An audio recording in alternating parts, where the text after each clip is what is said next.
الحمد لله رب العالمين والصلاة والسلام على رسوله محمد وآله وأصحابه أجمعين اما بعد۔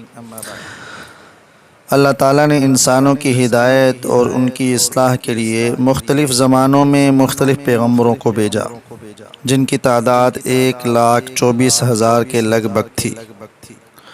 ان پیغمبروں نے اللہ تعالیٰ کا پیغام اس کے بندوں تک پہنچانے کا فرض پوری دیانتداری کے ساتھ، اخلاص کے ساتھ اور محنت کے ساتھ ادا کیا، بلکہ بعض پیغمبروں نے تو اس فریضے کی ادائیگی میں بہت سی مصائب، بہت سی پریشانیاں اور تکلیفیں بھی برداشت کی اور بہت سخت آزمائشوں سے گزرے۔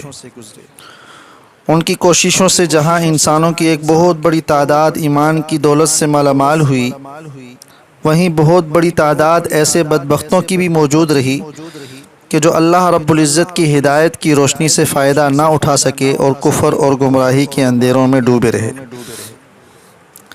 بعض قوموں کے لوگوں نے اللہ تعالیٰ کے پیغمبروں سے بعض ایسے مطالبات کیے کہ جن کا پورا ہونا ان کے خیال میں ناممکن تھا، اور ان مطالبات کے پورا ہونے کو اللہ کی وحدانیت پر ایمان لانے کی شرط بنایا۔ ایسی ہی ایک قوم سمود تھی۔ قرآن کریم میں اس قوم کا ذکر موجود ہے۔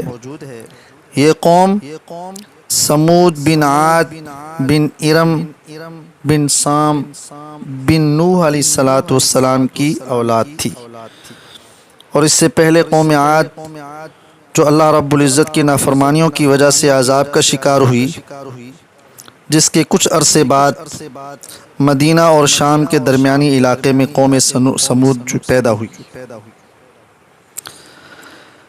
اس قوم کے لوگوں نے پہاڑوں کو کھود کر بڑے بڑے مکانات اور محلات بنائے، جبکہ پہاڑوں کے نیچے نرم زمین میں بھی بعض محل انہوں نے تعمیر کیے۔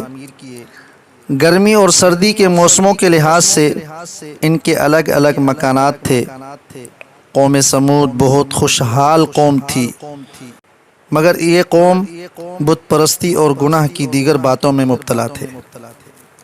اللہ تعالیٰ نے اس قوم کی ہدایت اور اصلاح کے لیے اسی قوم میں سے ایک نیک بندے حضرت صالح علیہ السلام کو نبوت عطا فرمائی۔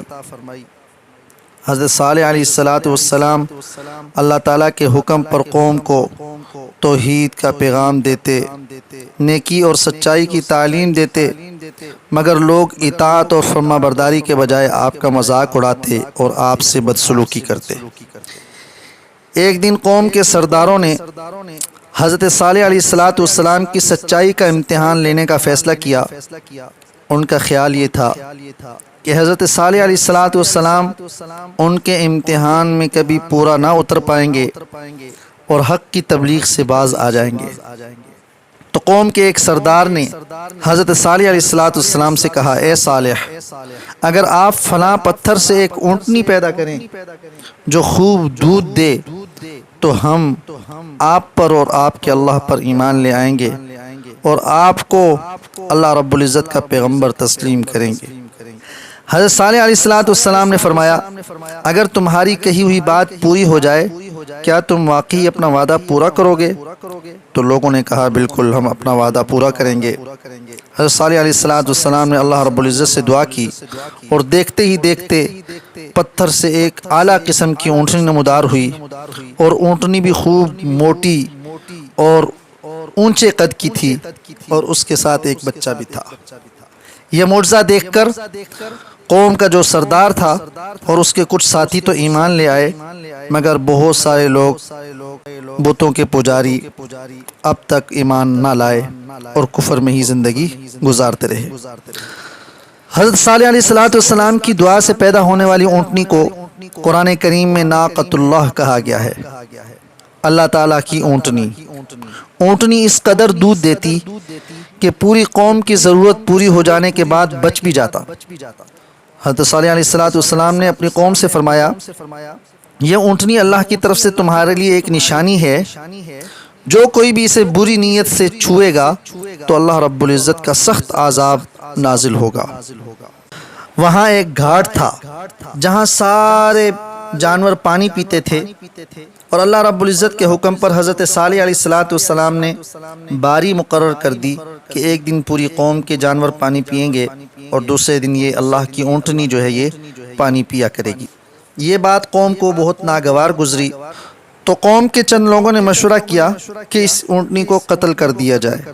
تو ایک دن یہ اونٹنی اپنی چراگاہ کی طرف جا رہی تھی تو پہلے سے وہاں چند لوگ بیٹھے ہوئے تھے جنہوں نے اس اونٹنی پر حملہ کیا، اس اونٹنی کو قتل کر دیا اور وہ اللہ کی نشانی اس دنیا سے مٹ گئی۔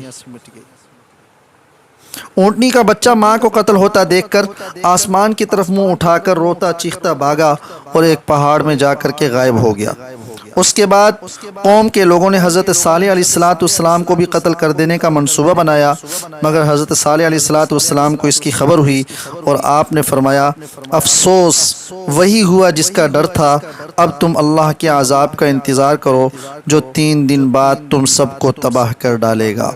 چنانچہ قوم سمود پر اللہ کی طرف سے بجلی کی چمک اور کڑک کا عذاب نازل ہوا جس نے ایک ہی رات میں سب کو ہلاک کر ڈالا، اور یہ قوم رہتی دنیا تک عبرت کا نشان بن گئی۔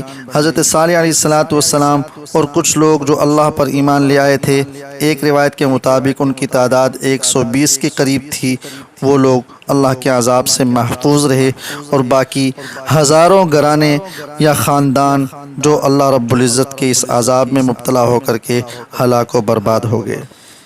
یہ واقعہ قرآن کریم کی سورہ اعراف آیت نمبر 73، سورہ ہود آیت نمبر 64، سورہ بنی اسرائیل آیت نمبر 59، سورہ شعراء آیت نمبر 155 میں بھی بیان کیا گیا ہے۔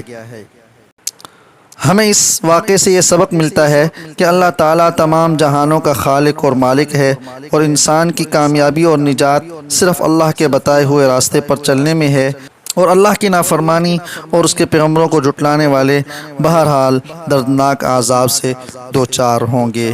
وآخر دعوانا ان الحمد للہ رب العالمین۔